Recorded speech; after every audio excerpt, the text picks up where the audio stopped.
Hello everyone, तर कैसे हो सबके सब। आज की वीडियो में हम जो एक पॉइंट देखेंगे और इस पर एक सवाल देखेंगे। बहुत ही अच्छा सवाल है।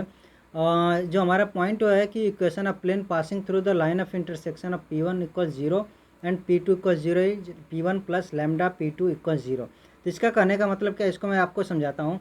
जैसे देखो क्या होता है कि जब दो प्लेन यहाँ पर जब दो प्लेन एक दूसरे को कट करेंगे ना, एक प्लेन ए हो गया, एक प्लेन ए हो गया, और अगर जो है दूसरा प्लेन मैं इस तरह से बनाता हूँ, एक दूसरे को यहाँ पर एक कट करेंगे, और ये जो कट करेंगे ना, यही हमारी होती है इंटरसेक्शन, लाइन ऑफ इंटरसेक्शन यही होती है। ठीक है, जो ए वाली लाइन है यही हमारी लाइन ऑफ इंटरसेक्शन है, यानी कि दोनों की इंटरसेक्शन से जो लाइन बनी है ये हमारी लाइन ऑफ इंटरसेक्शन है। तो ये जो बोला है कि अगर सपोज करो कि ये मेरा प्लेन है P2 और ए प्लेन है मेरा P1, तो जो P1 और P2 इक्वल जीरो अगर है, P1 इक्वल जीरो है, तो इन दोनों की इंटरसेक्शन से ये जो लाइन बनेगी, ये लाइन का इक्वेशन होगा P1 plus lambda times P2 equals zero. ठीक है, तो ये बहुत ही इंपॉर्टेंट फार्मूला आपका है, बहुत ही इंपॉर्टेंट कॉन्सेप्ट है। अभी आप इसको जब सवाल को करोगे तो आपको इसका आइडिया लगेगा।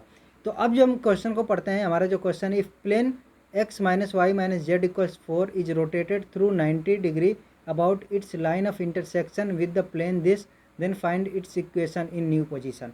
तो सबसे पहले इसको इरेज करते हैं और आपको दिखाते हैं कि किस तरह का यहाँ पर सिनारियो क्रिएट हो रहा है। यहाँ पर बोला है कि एक प्लेन हमारा गिवन है, ये प्लेन हमारा है, और बोला है कि plane this is rotated through 90 degree, यानी कि ये जो प्लेन है इसको 90 डिग्री से रोटेट कर दिया। तो रोटेट किया तो कुछ इस तरह का बनेगा प्लेन। ठीक है, ये 90 डिग्री से यहाँ पर रोटेट कर दिया है। फिर बोला क्या है, rotated through 90 degree about its line of intersection. किसके अबाउट में इसको रोटेट किया है, बोला है its line of intersection with the plane, यानी कि एक प्लेन यहाँ पर ए होगा जो दूसरा प्लेन है, यानी कि ए मैं बोल देता, ए मेरा प्लेन है x minus y minus z equals 4 है, और ये दूसरा प्लेन है यहाँ पर x plus y plus 2z equals 4। अब क्या बोला है कि इन दोनों प्लेन का जो लाइन ऑफ इंटरसेक्शन है, ये वाली चीज़, इसके अबाउट में इसको रोटेट किया है। ठीक है, तो हमने जहाँ पर फिगर बनाया वो सही बनाया है, तो इसका अबाउट में इसको रोटेट किया है। तो ये जो नया आपका प्लेन बनेगा ना, इसकी इक्वेशन को हमें फाइंड आउट करना है। ठीक है, तो इसकी इक्वेशन क्या हो जाएगी, अगर मैं इसको बोल देता हूँ P1 इक्वल जीरो है और इसको बोल देता हूँ P2 इक्वल जीरो है। ठीक है, तो आपका जो है यहाँ पर देखो ये क्या था, इक्वेशन ऑफ प्लेन है। ठीक है, ये जो है आपका क्या आई थी, इक्वेशन ऑफ प्लेन। तो ये जो हमारा इक्वेशन ऑफ प्लेन, इसका क्या हो जाएगा, P1 plus lambda times P2 equals zero होगा। तो आपको ये चीज़ पता लग गया कि ठीक है, हमारा जो है एक P3 मैं इसको बोल देता हूँ, और आपको पता लग गया कि P3 होगा P1 plus lambda times P2 equals zero. अब हम क्या करते हैं, सारी वैल्यूज को पुट करते हैं। P1 हमारा है, ये चीज़ हमारा हो जाएगा। ठीक है, हमने 4 को एक तरफ कर लिया है, ये यहाँ पर जो 4 था इसको एक तरफ, इसको भी एक तरफ कर लिया। अब हमारा जो लैम्डा है इसको मल्टीप्लाई करेंगे और x वाले टर्म्स को एक तरफ, y वाले टर्म को एक जगह और z वाले टर्म्स को एक जगह कर लेंगे। हमने जो है x y z वाले टर्म्स को एक जगह क्यों किया है, क्योंकि हमें जो है इससे क्या मिल जाएगा, यहाँ से मिल जाएगा dr मिल जाएगा, a हो जाएगा, a हो गया, ये b हो गया और ये c हो जाएगा। dr किसका मिल जाएगा, ये जो प्लेन है ना इसका नॉर्मल जो होगा उसका dr हमें मिल जाएगा। तो नॉर्मल का dr हमें मिल गया।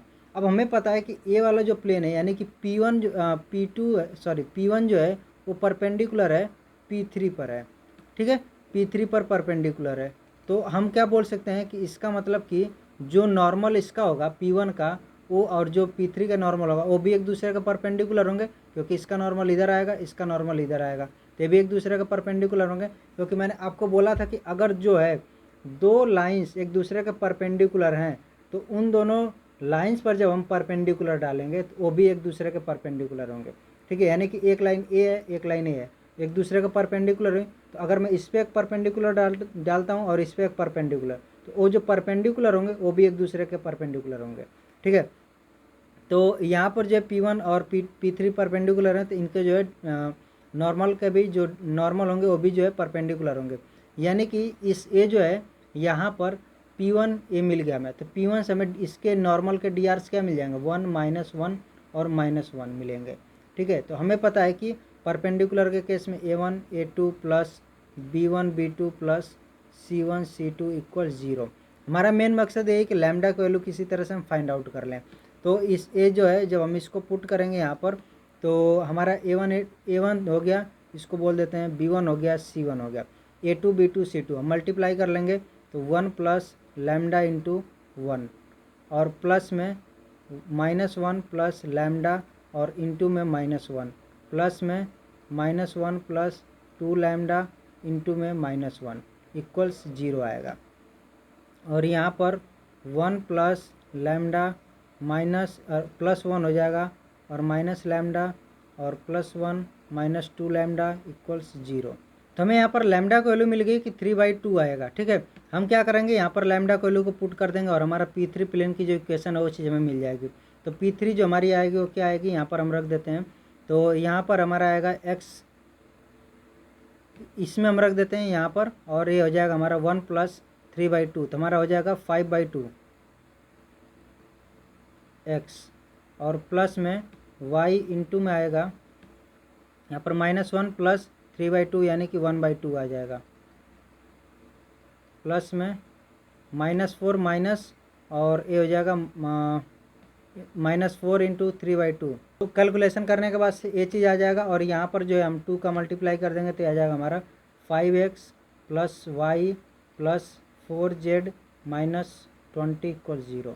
तो हमारी जो है उस प्लेन की रिक्वायर्ड प्लेन की इक्वेशन आ जाएगी। यहाँ पर जो है कुछ लोगों को कन्फ्यूजन होगा कि क्या जो हम P1 सिर्फ इसी को ले सकते हैं, P2 इसी को ले सकते हैं, हम P1 P2 एक्सचेंज कर सकते हैं, नहीं कर सकते हैं। तो यहाँ पर आंसर होगा हाँ, आप जो है एक्सचेंज कर सकते हो, उसी के अकॉर्डिंग आपकी लैम्डा की वैल्यू यहाँ पर चेंज हो जाएगी। ठीक है, और जब बट जो आपका फाइनल आंसर जो आएगा वो आपका सही आएगा, सेम आएगा। ठीक है, तो आप जो है P1 P2 की वैल्यू को एक्सचेंज कर सकते हो। आई होप जो ये सारी चीज़ें आपको अच्छे से क्लियरली समझ में आई हैं। अब नेक्स्ट वीडियो में हम कुछ और भी चीज़ों को डिस्कस करेंगे, तो मिलते हैं नेक्स्ट वीडियो में। Till then take care, bye bye.